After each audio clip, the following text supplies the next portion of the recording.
Okay, I want you to just close your eyes for a second. Imagine you decide to go for a walk. Okay. But not just, around the block. Right. I want you to imagine you're walking across the entire United States, coast to coast. That's a long It's a massive walk. Now, let's strip away the gear. Take off your hiking boots. Take off your socks. You're doing this barefoot. Every single step, mile after mile of asphalt, gravel, glass, hot pavement, freezing mud. Your feet are exposed to everything. And if you know anything about American roadsides, that is not a pretty picture. Exactly. But here's the kicker. Just when your body is screaming for rest, you think, okay, I can handle this as long as I can crash at the end of the day. Imagine this. Yeah. You've taken a vow where you cannot lie down to sleep. At all. Ever. Not for a nap, not for a full night's rest. For 13 years, your back has not touched a mattress, a floor, or the ground. That sounds physically impossible. Honestly, if you pitched that as a movie script, producers would say it's too unrealistic. It sounds like a survivalist challenge gone wrong. Right. But here's the thing. This isn't a movie. We aren't talking about some extreme athlete trying to break a world record. We are talking about a single human being who is doing this right now. Wow. Welcome back to the Deep Dive. Today, we are walking alongside a man named Venerable Phayathamu. Though you might see him referred to as Ajahn Pichet or Fiatamo, depending on the source, but the name isn't as important as the feat itself. Oh, the feat is what we need to unpack. Yeah. Because this Thai forest monk is in the middle of a walk for peace across the United States. Yeah. And the more I read, the more my brain just short circuits. I mean, 16 years ordained, 13 years without lying down. I have so many questions, mostly how and why. And those are exactly the right questions. But I think before we get into the mechanics of it, we have to frame this correctly, because it's so easy for us to see this and just see a spectacle. Come see the man who doesn't sleep. Like a carnival attraction. Exactly, or a publicity stunt. But if you look at the tradition he comes from, this isn't a stunt. It is a very specific, very ancient application of something called Dhutanga. Dhutanga. Okay, break that down for me. Because to me, it sounds like extreme punishment. It can look like that from the outside, for sure. But Dhutanga refers to voluntary ascetic practices. And in the Thai forest tradition, and we should be clear, these aren't the monks you see in city temples with, like, air conditioning. These are the survivalists of the Buddhist world. Right. They live in the wild. And Dhutanga is a set of rigorous codes designed to do one specific thing. Loosen craving. Loosen craving. Think of it like a jar lid that's stuck on super tight. That lid is your desire for comfort, your desire for things to be exactly how you want them.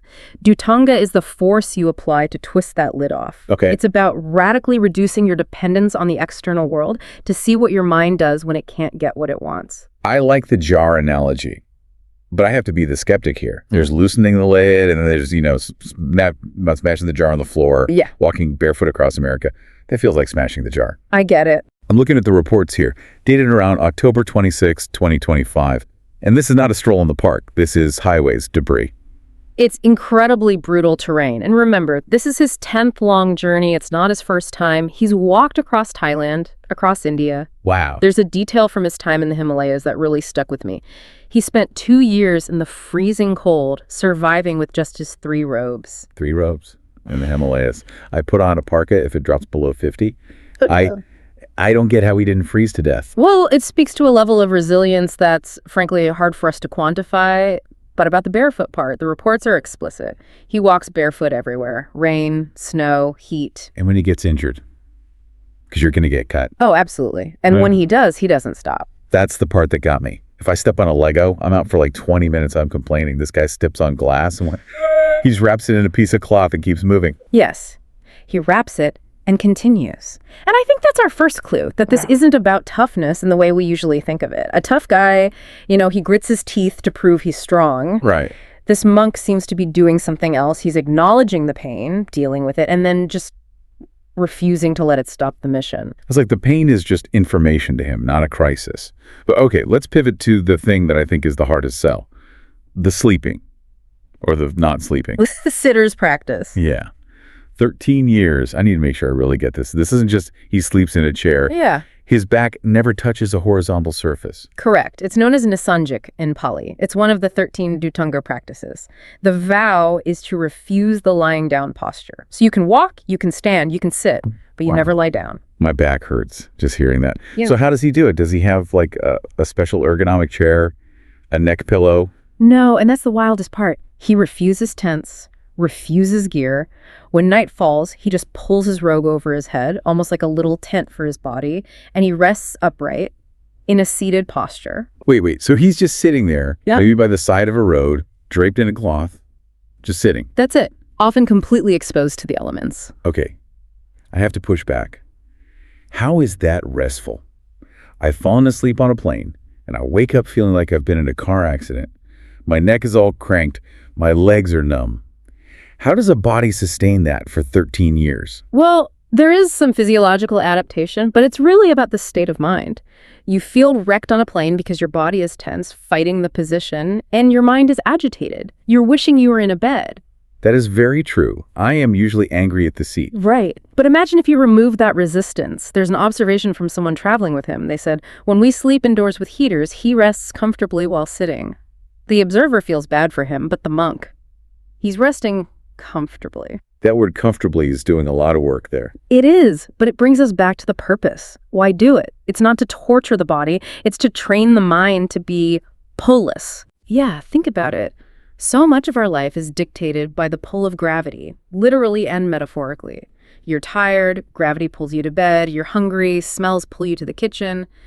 This practice is about cutting that string. So it's the ultimate assertion of control. Like, my mind decides when and how I rest, not my body's urges. In a way, yes, but it's also about vigilance. In the forest tradition, sleep is sometimes seen as like the brother of death. It's a stupor. Lying down is the posture of indulgence. Sitting up keeps a baseline of alertness. That is intense. I love my checkout time. Yeah. Live for it. But I guess that's the whole point. He's trying to stay checked in. Precisely. Okay, so walking, sitting, sleeping, what about fuel? If you're burning that many calories, surely you're just loading up on carbs, right? Yeah. 3 square meals. You would think so. But again, the tradition just flips the script. His day starts between 4 a.m. and 5 a.m. And it doesn't start with a big breakfast. It starts with silence, chanting, meditation. When does he eat? He eats 1 meal a day, before noon. 1 meal. 1 meal. And after noon, no solid food. Maybe some water, juice, or tea if it's offered. But that's it. I get hangry if I miss a 3 p.m. snack. Yeah. How is he walking 20 miles a day on 1 meal? And what is he eating? Is it some, like, super nutrient-dense food? No, and this is where the alms round comes in. Yeah. This is a huge part of the monastic code. Monks can't store food, they can't cook. They live on what's freely given to them. So he's totally dependent on strangers. Completely. And the rule is, you do not pick and you do not choose. You eat what is put in your bowl. Okay, let's play that out. He's walking through, I don't know, rural Ohio. Someone sees him and hands him a pepperoni pizza. Then he eats pepperoni pizza. But wait, I thought monks were vegetarians. That's a really common misconception. Some traditions are, but in his lineage, you eat what's offered. If meat is offered, you eat meat as long as the animal wasn't killed specifically for you. It's about being easy to support. Easy to support. Yeah. That's interesting. Usually people with special diets are the opposite. He's the opposite of high maintenance. Exactly. And think about the psychological training there. You're hungry, you're craving something specific, maybe something fresh, and someone dumps a greasy burger in your bowl. I'd be so disappointed. I'd be internally screaming. That internal scream, that is the target. The practice is to look at that screaming mind and quiet it. To eat the burger with gratitude and move on. It is restraint of desire in its purest form. God, that's hard. We live in the era of have it your way. He's living the era of you get what you get and you don't get upset. That is a perfect summary of the monastic code. I want to shift to something visual now, because when you see pictures of him, one thing stands out immediately besides the feet. It's his robe. Yes, the robe. It's almost a character in this story. It really is. This is not some crisp orange uniform. It looks ancient, like a quilt made of history. That's a great description, and it's accurate. The reports say he's used the same set of 3 robes for years. The outer one, the one you always see, has been with him for over a decade. And he's vowed to use it until it just disintegrates, right? Yes. He refuses all offers of new robes, and people try. They see this tattered thing and they want to give him new, soft cotton, and he always says no. Tell me about the patches. Because it's not just one fabric. No, it's a mosaic. He used to sew it by hand in the forests. Now he uses a small sewing machine because it's so fragile. But every patch is a scrap of old cloth from other monks' robes from cloth he found. There's that story about them trying to dye it. Oh, the failed dye job. Yeah, they tried to freshen it up, right, to make it look uniform. They did, but because every patch came from a different source, different cotton blends, different ages, the dye took differently on every single square. So it just highlighted how patchy it was. Exactly. Yeah. In our world, that would be a disaster. You'd throw it out. But in his world, that imperfection is its true beauty. It represents renunciation. It's a witness. It has soaked up monsoon rains, Himalayan snow, and now American highway dust. It's the visual of letting go. We're so attached to looking fresh, looking new. He's attached to the practice of making do. Life does not grow by adding more and more. It grows by letting go. That robe is the physical embodiment of that sentence. Okay, I have to pause here.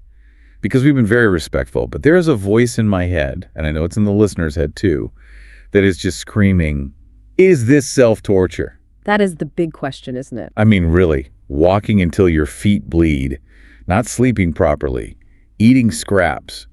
At what point does spiritual discipline cross over into masochism? It's a valid criticism, and it's one the Buddha himself dealt with. Remember, before he became enlightened, he tried the self-torture route, starved himself, held his breath, and he realized this doesn't work. Right. That's the famous middle way. Not too much, not too little. Exactly. So how does this fit in? This looks pretty extreme. The explanation lies in how you define suffering. Explain that. For us, suffering is a lack of comfort. A hard chair is suffering. But in this philosophy, suffering is the craving for comfort. Wait, so the chair isn't the problem. Me wanting a different chair is the problem. Bingo. If you remove the soft bed and the specific meals, and the mind remains steady, if you aren't miserable, then you aren't torturing yourself. You're just existing. That is a massive mental leap. Think about withdrawal. If you're addicted to caffeine and I take away your coffee, you suffer. You get a headache, you're irritable. Is the lack of coffee torture? Or is your dependency the problem? My dependency is the problem. Right. This monk has gone through the withdrawal of comfort. He has broken the addiction to soft beds and easy food. So for him, walking barefoot isn't suffering anymore. It's just what's happening. So while I'm looking at him thinking, oh, that poor man, he must be miserable, he might actually be more at peace than I am. There is a very strong chance he is significantly more peaceful than the people driving past him in heated SUVs, stressing about their mortgage or their Twitter feed. That is a humbling thought. We confuse peace with comfort. We think, I'll be peaceful when I get the perfect mattress. But the sources argue happiness doesn't come when we have so much more. It comes when the heart isn't dragged around by the waves of wanting. Dragged around by the waves of wanting? Man, I feel like I'm surfing those waves and wiping out every single day. We all are. That's the human condition. So let's bring this down to earth. What do we do with this? Because let's be real, I am not going to start sitting up tonight. And please do not do that. That is not the takeaway here. Good, because I like my mattress. The point isn't to mimic his external life. It's to try and understand the internal logic. You don't have to give up your bed to spot that I need voice in your head. The voice that says, I need this traffic to move, or I need my coworker to just stop talking. Exactly. Next time you feel that tightness in your chest because things aren't going your way, the restaurant got your order wrong, the internet is slow, think of the monk. Think of that jar lid. And ask, is this a real problem, or is this just my craving screaming? Right. Can you loosen that lid just a tiny bit? Can you be okay, even if the situation isn't perfect? It's about building a stability that doesn't depend on everything going right. There's a question posed in the material we looked at that I think is the perfect place to land. It's a haunting question, really. It asks, if almost all your comforts were taken away tomorrow, what inside you would still remain steady? That is scary to think about. If you took away my phone, my car, my coffee, who am I? We build our identities on these scaffolds of comfort. This monk has just kicked away all the scaffolding, and he's still standing. He's still walking. It really makes you wonder if we're solving our problems the wrong way. We keep trying to add things to our lives to feel better. More apps, more pillows, more stuff. But the solution might actually be subtraction. Could it be that what you need isn't more, but less? Less demanding, less comparing, less chasing. And in that space of less, you might just find the very peace you were chasing in the first place. Well, on that note, I'm going to go appreciate my chair a little bit more, but also maybe hold on to it a little less tightly. Thank you for walking us through this. It was a pleasure. And to everyone listening, thanks for diving deep with us. We'll see you next time.